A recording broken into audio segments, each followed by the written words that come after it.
ce que je viens d'évoquer. D'abord, ce qui s'est passé le matin en quittant mon domicile, où encore une fois, les forces de défense et de sécurité ont obstrué le passage pour essayer de nous imposer une trajectoire, un itinéraire, ce que nous avons refusé, allant jusqu'à heurter des véhicules de notre convoi. Ce qui s'est passé ensuite au niveau du palais de justice, où le juge en charge de ce dossier a voulu, pour des raisons que personne ne comprend, retenir ce dossier aujourd'hui et le juger, le vider aujourd'hui même. Alors que quasiment tous mes avocats venaient juste de se constituer et n'avaient pas eu accès au dossier, et que les avocats qui en avaient eu accès n'avaient eu accès qu'à une partie du dossier. C'est extrêmement grave. C'est d'autant plus grave que le juge n'a présenté comme motivation à cette attitude que le fait qu'à chaque fois qu'Ousmane Sonko était convoqué, l'État était obligé de mobiliser toutes les forces de sécurité et de défense, et que ça coûtait très cher à l'État sénégalais. Avons-nous été demandeurs de ces procès ridicules? Sommes-nous les instigateurs de ces complots et de ces manipulations dont la seule visée est d'obtenir une condamnation pouvant empêcher Ousmane Sonko d'être candidat pour l'élection présidentielle du 25 février 2024. Est-ce que cela peut justifier qu'on empiète, qu'on piétine, qu'on viole les droits de la défense, qui sont mes droits en l'occurrence, simplement parce que la mobilisation de ces dispositifs des forces de sécurité et de défense coûte très cher à l'État du Sénégal? Qu'un juge puisse réagir comme ça est suffisamment inquiétant et doit nous préoccuper par rapport à son indépendance, puisqu'il a pris des instructions pour parler ainsi. Ce qui s'est passé ensuite à la fin de cette audience, puisque n'eût été l'insistance, j'allais dire même la résistance des excellents avocats qui se sont constitués pour notre défense, que je remercie au passage. Énormément d'avocats sont constitués aujourd'hui. Aucun de ces avocats ne nous a demandé d'honoraires pour défendre notre cause. Je les remercie, mais je les félicite surtout parce qu'ils ont fait montre de détermination, de combativité, mais ils ont montré que le Sénégal doit être fier de ses avocats. N'eût été la détermination de ces avocats, mais n'eût été également un barreau debout, et j'en profite pour féliciter M. le bâtonnier, qui a pu intervenir pour insister sur le fait que les droits de la défense sont sacrés dans un procès et que rien ne s'opposait et tout convergeait, la pratique judiciaire et tous les éléments d'un procès, tout convergeait vers un renvoi, comme le demandaient mes avocats. Nous avons vu aujourd'hui un barreau debout, un bâtonnier debout. Nous attendons de la magistrature qu'elle soit aussi debout, parce que la justice est le pilier fondamental d'une république et la première garante de la stabilité dans un pays. Une justice couchée est un danger pour l'équilibre social, politique, économique, politique, géopolitique d'un pays. Nous demandons à l'Union des magistrats, à l'ensemble des magistrats, procureurs, juges d'instruction, à revenir à la raison et à comprendre qu'ils ont un sacerdoce, c'est de servir, de juger au nom du peuple sénégalais et non pas de servir les desseins politiques d'un régime et du président Macky Sall. Ce qui s'est passé au sortir de cette audience, où le monde entier a pu voir toutes les entraves qui ont été faites sur mon convoi, que des forces de défense et de sécurité aient mobilisé des engins lourds pour bloquer le convoi, essayer de lui imposer encore une fois un itinéraire qui n'était pas le nôtre, vouloir impérativement nous faire passer par le tunnel de Soumbédioune, où il y avait un piège puisqu'il y avait des nervis du régime qui étaient positionnés de part et d'autre de ce tunnel, équipés au même titre que les forces de l'ordre de grenades lacrymogènes et d'armes. Ces forces de l'ordre ont voulu nous forcer à passer sous le tunnel, alors que rien ne s'opposait à ce qu'on puisse passer au-dessus du tunnel. C'est cela qui a amené le blocage du convoi, les jets de grenades lacrymogènes, et c'est ça qui nous a amené à la situation que vous avez vécue.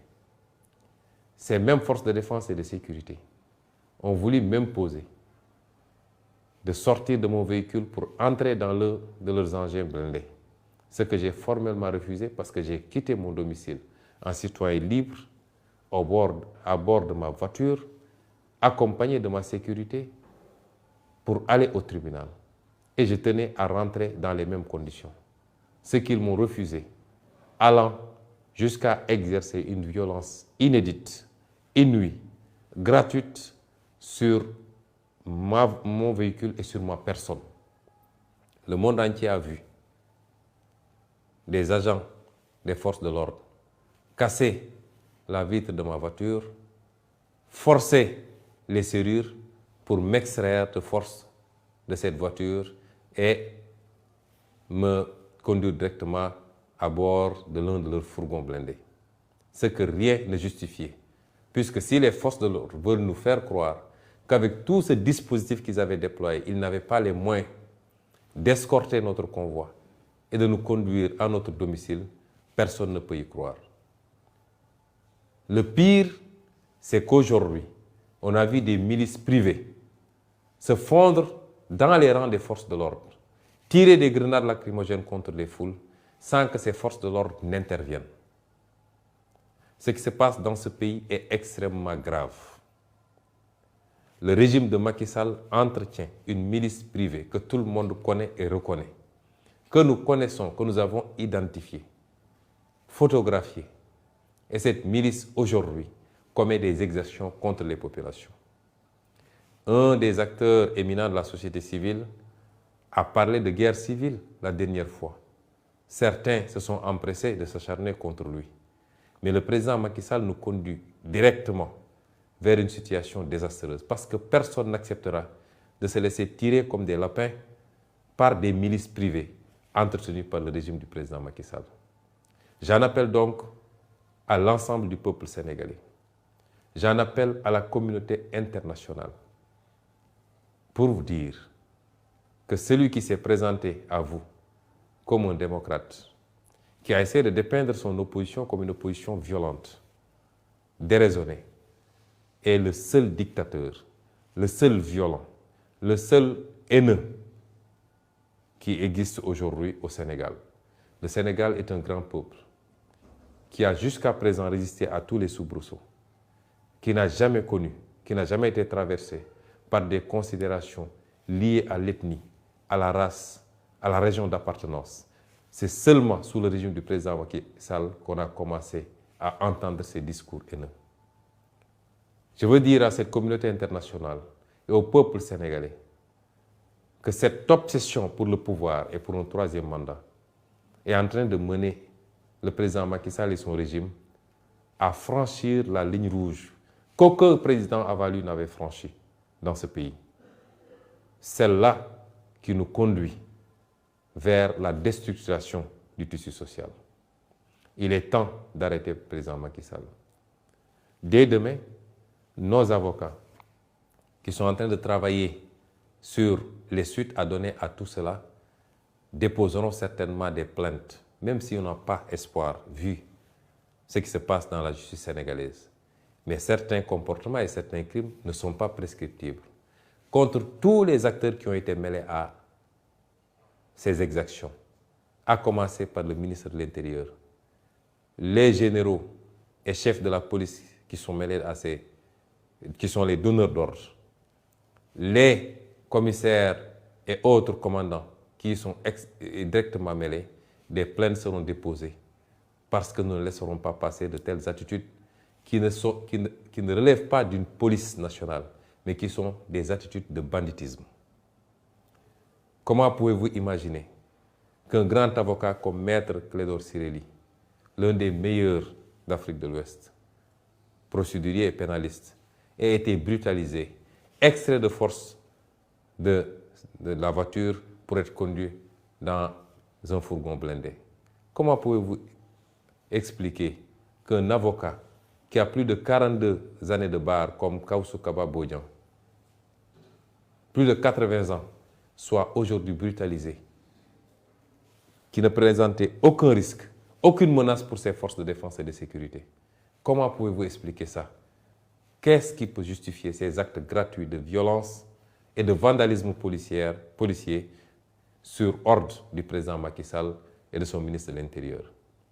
Ce qui se passe au Sénégal est suffisamment grave pour alerter tous les démocrates, alerter tous les républicains, alerter le monde entier, puisque depuis des années, les droits et libertés sont piétinés. La démocratie est à l'agonie. Je féliciterai et je remercierai tous les acteurs politiques, tous les acteurs de la société civile qui se sont offusqués de cette situation, parce qu'on sort carrément du cadre de la politique. Je veux dire aux Sénégalais que nous sommes en train de nous approcher dangereusement de la ligne rouge.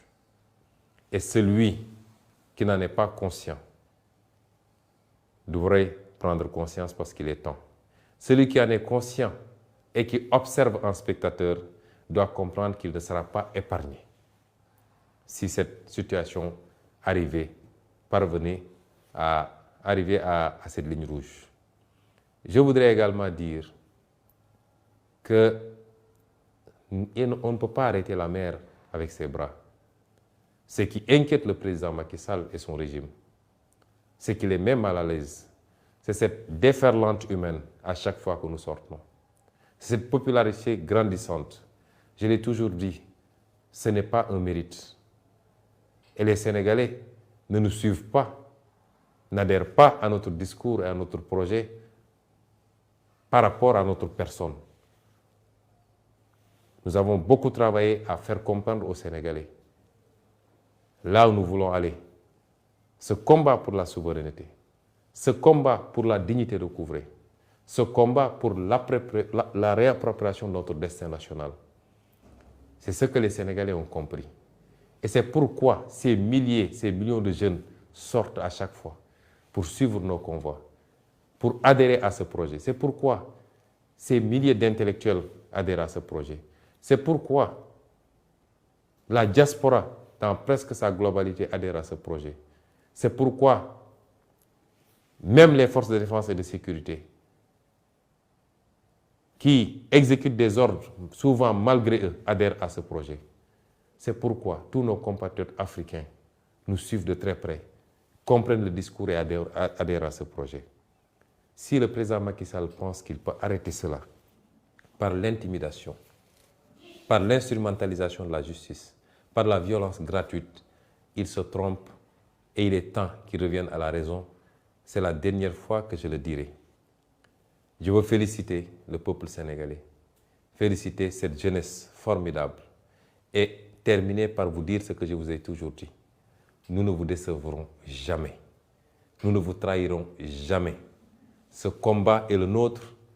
Vous avez droit à la même prospérité, au même progrès, au même bonheur, au même espoir que tous les peuples du monde.